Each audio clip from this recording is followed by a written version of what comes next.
Hey guys, Adam, Service Manager at Blackman's. Going to go over a how-to on using Apple CarPlay in the new 24 Can-Am Spyders. So with Apple CarPlay, we did a walk around where you can bypass getting the communication system. For the time being, if you want to go that way, the only negative is that you do not get audio feedback from it. It's just turn by turn then. So when you turn on the key, always have to hit your menu button, which is rolling the throttle forward. And now you want to connect everything.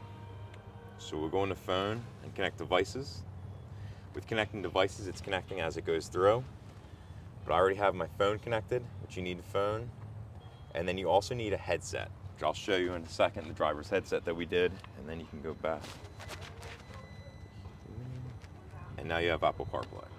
For the bypass, in the back, we got an audio mic from a car, just one off Amazon.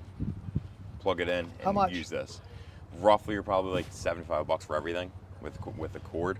They do recommend use the Apple cord for your phone, which has to be plugged in. It's not wireless. Apple cord right here. Just got the short one they have off their site. They have a 1.5 foot one. So now we can do a little turn by turn. First, we'll start the Spyder.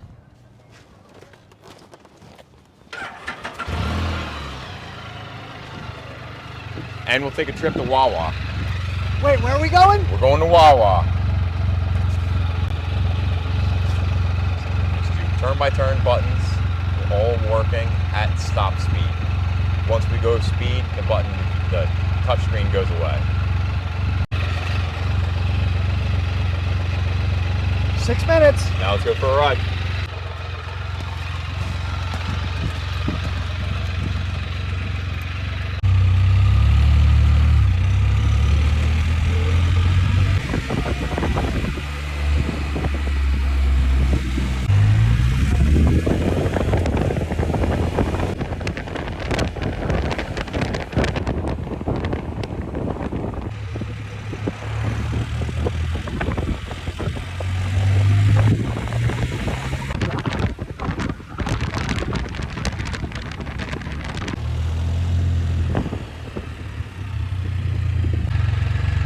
We made it to Wawa.